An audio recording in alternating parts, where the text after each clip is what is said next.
Gemini, welcome to March. So, Gemini, this month your ruling planet Mercury will do its retrograde. So, that's going to be an interesting twist for you. That will begin on March 14th and it will go until April 6th. So, Mercury, your ruling planet, will begin its retrograde at 9 degrees of Aries. And basically, it's going to take us back to 26 degrees of Pisces. And that is the same as it was back on February 28th. So we're going to be revisiting that time period. Now, during that time period, I think right at the end of that was when Jupiter went direct. So, for a while there, you've had Jupiter hanging out in your sign. It's been there since last May of 2024.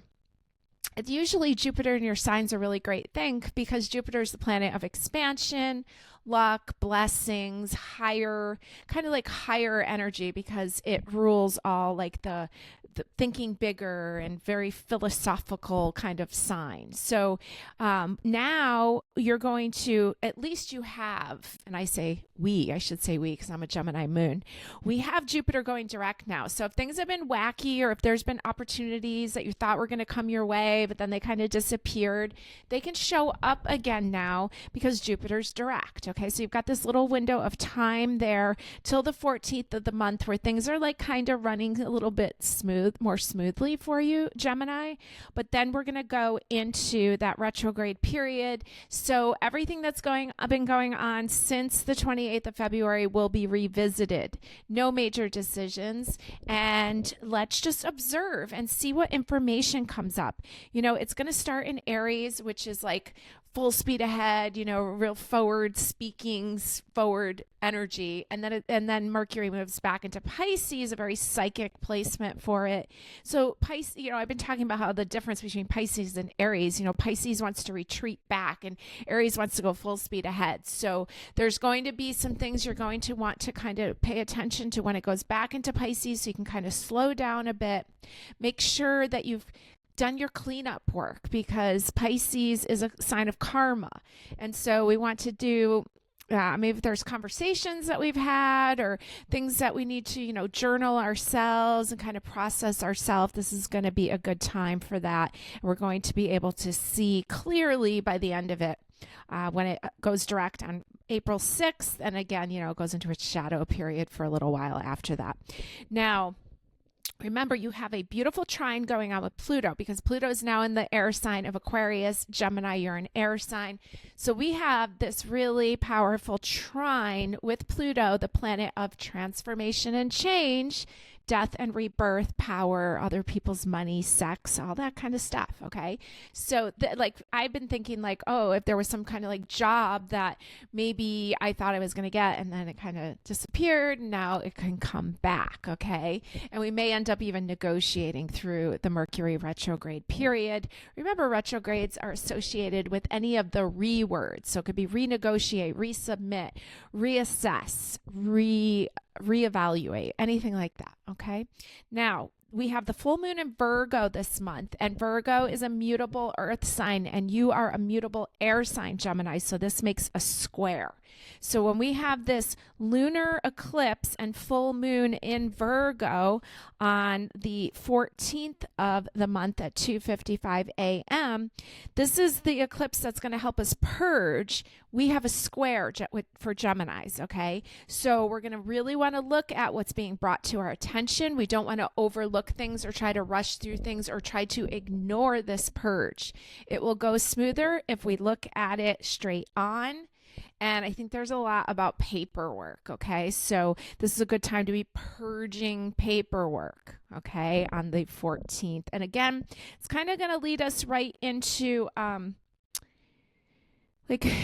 right through the whole month until we get up to that solar eclipse on the 29th. So this isn't just like a one-day purge. This is a purge that's going to be going on. And then the retrograde is going to show us, because we're going to go right into Mercury retrograde right after that full moon in Virgo.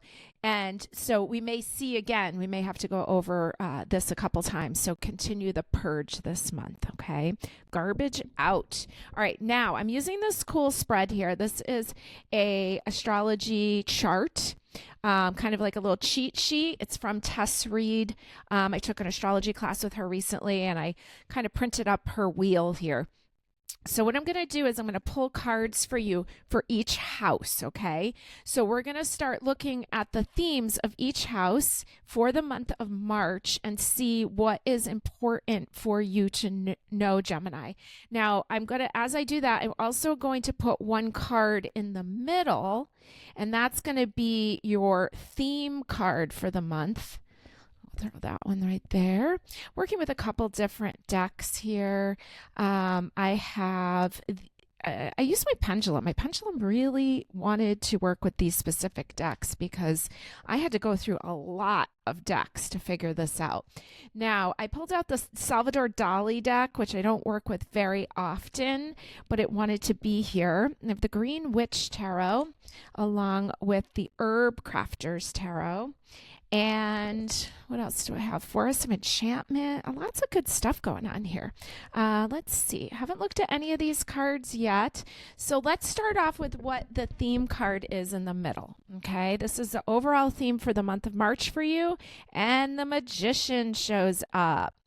And I like the Magician. I really do. It shows me that you can do anything. Anything and everything is possible here for you this month, Gemini. This is astragalus, and I know astragalus is an immune building plant. A lot of times people take it during cold and flu season. So we've got the Magician here. Now remember, the Magician, I learned the Magician a couple different ways. I originally learned that he was Scorpio energy and that he was based on feeling, okay? And so trusting feeling to guide you. But then I also was taught that he's related to the sign Gemini, us, right? And it can also be the trickster. So we want to be careful that we're not tricking ourselves. We want to make sure that we're not being tricked by others, especially during a Mercury retrograde, because Mercury rules merchants and it's got this trickster energy. So be careful about major purchases this month. But I have to say, I see the Magician in a very positive light. I see it that anything is possible for you. Trust feeling, and you can manifest whatever it is that you want. Okay, so that's what we're starting off with. Now we're going to head over to this first house. And this first house is Aries house. This is the house of your childhood. This is the house of on here it says your physical body and your public image. And even though I kind of think of Taurus as more of the physical body, I think of the first house as like your body showing up in this world. And I think of it as the house that's owned by Mars, the planet of action.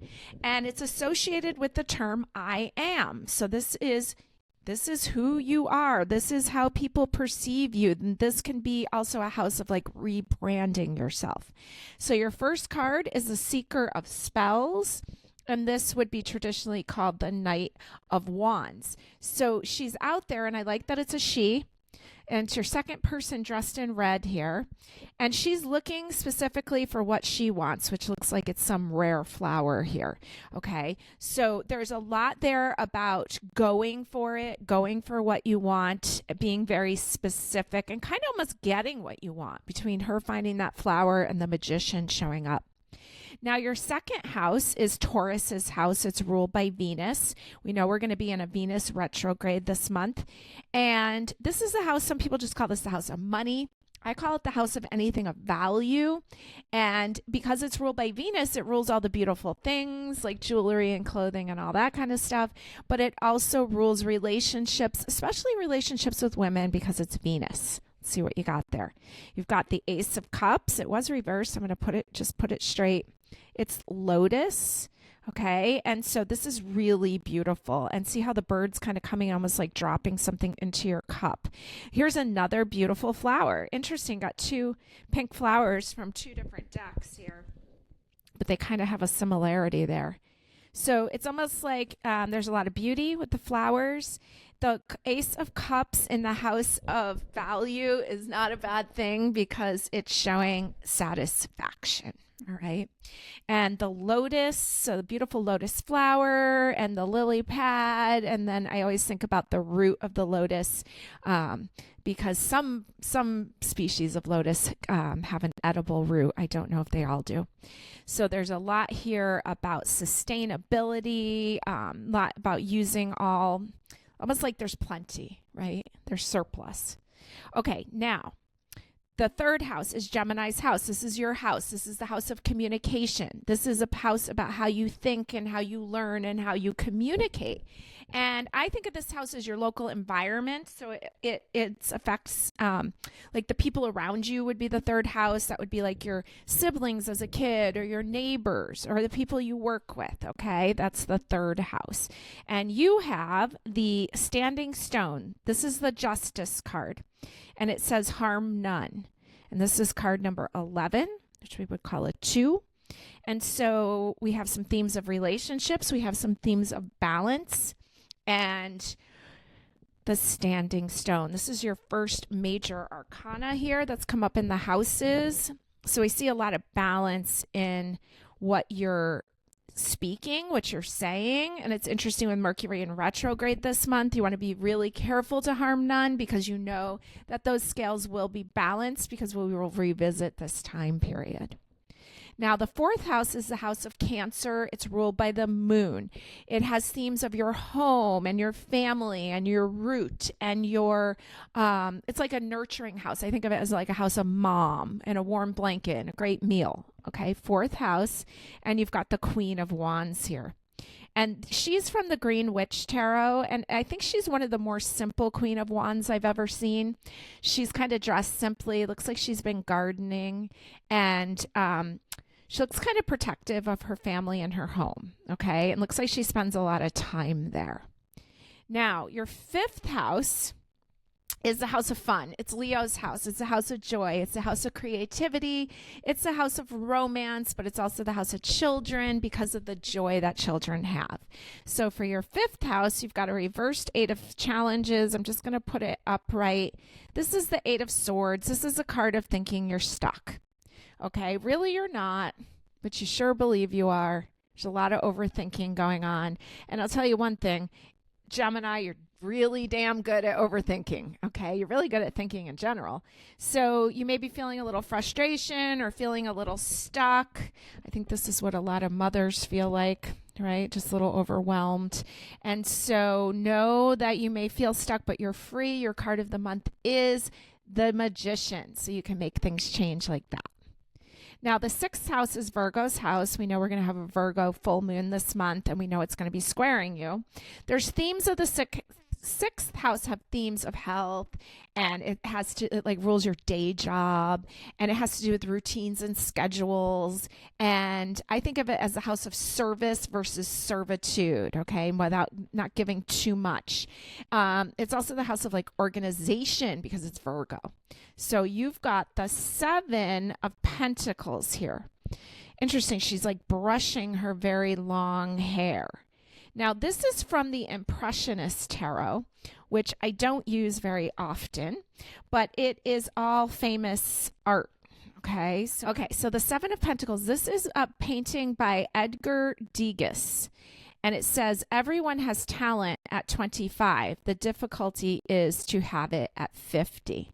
That's interesting. Okay, so yeah, are we going to put in the work, right? A lot of us have really great ideas, but are we going to be able to show up and put in the work? So this says the 7 of Pentacles is the card of patience and reward. While it sometimes symbolizes delayed gratification, it does promise that your efforts will culminate in success. So you have success here in your work, your health, your routines. But I think it's really interesting that she's like brushing her hair like she just bathed. And so there's routines there. So it's showing kind of paying attention to the details, working things through, right? Taking care of yourself, your health and beauty, your health and wellness. Okay. Now we're moving into the 7th house, which is Libra's house, and it's the house of relationships. Now on here it says it's the house of legal issues, but I would rather say that it's the house of legal matters because I don't want legal issues. I want legal matters. I want to purchase property and sign contracts, and this is the house of marriage. Okay, so let's see what you have going on there. You've got the wise woman. This is the high priestess. So you got a number 2 card in the house of relationships. All right. She kind of feels a lot, she's like the female form of the magician, right? She is the divine feminine, and she's kind of doing some form of divination here. So there is almost like she's got the wisdom here to kind of sit with things, look into things. She doesn't rush into things. She does her research. She's a major arcana. She's your second major arcana other than the magician that has shown up. And she's a 2 in a house of relationships. So this can be a relationship with a lot of things. It could be your work. It could be love. It could be friends. And so a very beautiful, powerful card showing up there. Now, we're going into the 8th house, which is Scorpio's house. This is the house of transformation and change, death and rebirth. It also rules joint finances because it rules other people's money and combined monies. It rules taxes, sex, and death. So it's a pretty intense 8th house. We've got a Salvador Dali card here. And this is the 8 of Wands. And it looks like two guys fighting in the middle there. Okay, and looks a little bloody, even though that's just paint. Okay, there's an intensity. There's a battle there. Now, the 8 of Wands is usually a card about travel and getting out there and going out there. But this one is more like defending self. I'm going to give you an extra clarifying card there because that one confuses me a little. Sometimes those Dali cards are hard to read. And on top of that, I'm going to put the 4 of Wands. And this one looks a little bit better to me. Looks a little bit more reciprocal. Okay, so this is the 4. So 4 is a pause number. Wands is passion. And, you know, it's like there's all the apples and pears, and they're making cider, and they're helping each other, and they're working together. So we did see people here in the middle, and I thought they were fighting, but, you know, maybe they are working together. But there's definitely, you're not alone. Okay, so it looks like there may be some changes in who you're working with. There may be some intensity, okay, but I don't see any really big red flags. Okay, now we're going into Sagittarius's house. And Sagittarius is the higher mind. It rules religion, organized religion, or the opposite, breaking free of organized religion, because this is the house of freedom. This is the house of teaching. It's often the student and the teacher is associated with Sagittarius. And it's the house of foreign travel. And let's see what you got here. So you've got the Oak King. This is the Hanged Man, but it actually came up reversed. It would traditionally go like this. Okay, and so he's showing here there's a pause, like you're being held there. So you may be not feeling a lot of movement right now. We already know we have a Mercury retrograde started this month, and that's your ruling planet. We know we've got a lot of Venus retrogrades, and we've got a lot of planets in Pisces, and that is a Pisces card. Okay, so it's kind of like the universe has you by the foot.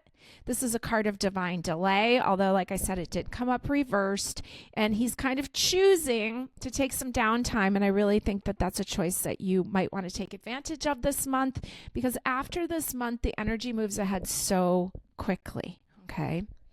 Now, as we move into Capricorn's house, the house of your career, your long-term standing in the world, this is your house of your reputation. It's also the house of fame and awards. And you have the Sun card here. And this is Angelica, the plant. And so, wow, the Sun right up at the top of your chart. You got 2 major arcanas right up there. Okay, so Pisces and Leo right up at the top of the chart. So there's visibility here. You're being seen. And I really do, I keep getting the impression something that was on hold is going to move forward. And the higher mind, it's almost like you're pausing to connect with your higher power, but there's a lot of power here. If you like applied for something and like you're waiting to win something, you could be winning something very easily here. Now we're going into the 11th house. This is the house of your friends. This is the Aquarius's house, ruled by the planet Uranus. This is the house of large groups of people. It's the house of your hopes and dreams and your goals. It has a lot to do with your social life. And we have the King of Swords here. Here they call him the Keeper of Challenges. And this is basically you, Gemini. You're an air king. Now, I don't really like that they call it challenges. It's swords, it's air.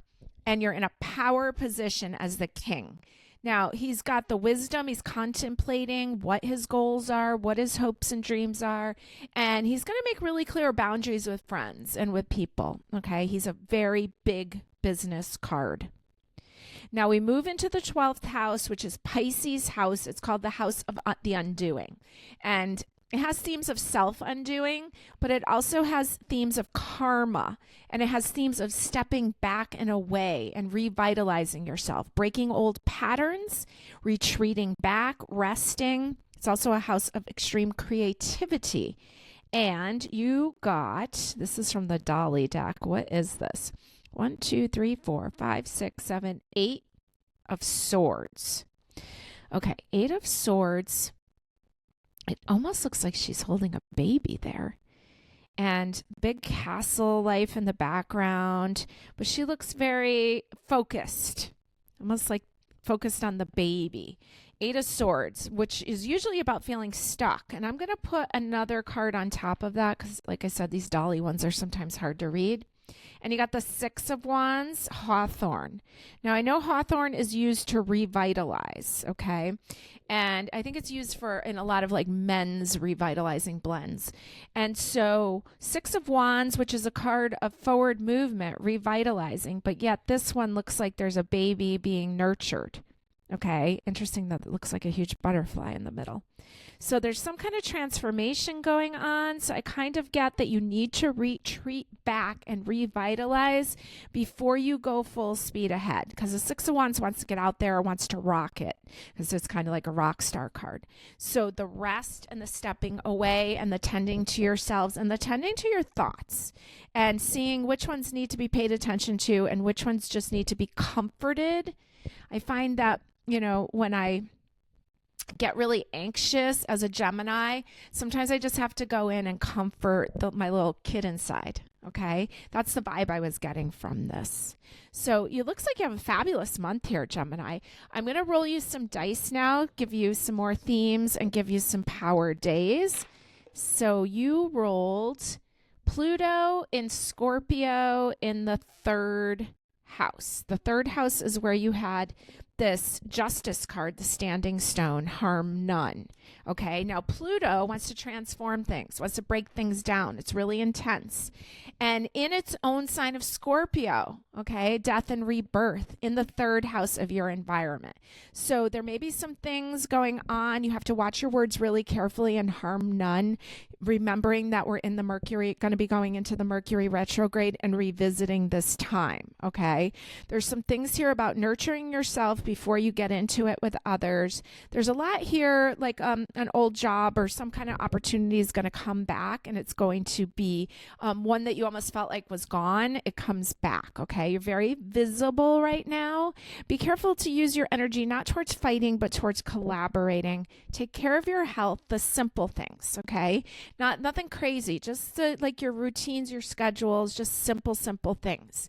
And it looks like a power month. I mean, you had 1, 2, 3, 4 major arcanas out of 12. Okay, so those are where the real meat of the reading is, where there's like extra attention. That's in your 3rd house, Gemini's house of communication. That is in your 7th house, Libra's house of relationships and legal matters. Then you had the Hanged Man up there in Sagittarius's house of the bigger picture and expansion. And the Sun in Capricorn's house, the house of your career and reputation. So I think there's some good things happening for you here, Gemini. Now let me give you some power days. And basically you rolled double Scorpio. So let's see, the moon will move into the sign of Scorpio on Monday, March 17th at 3:30 a.m. And it stays there the 18th and the 19th until 4:17 p.m.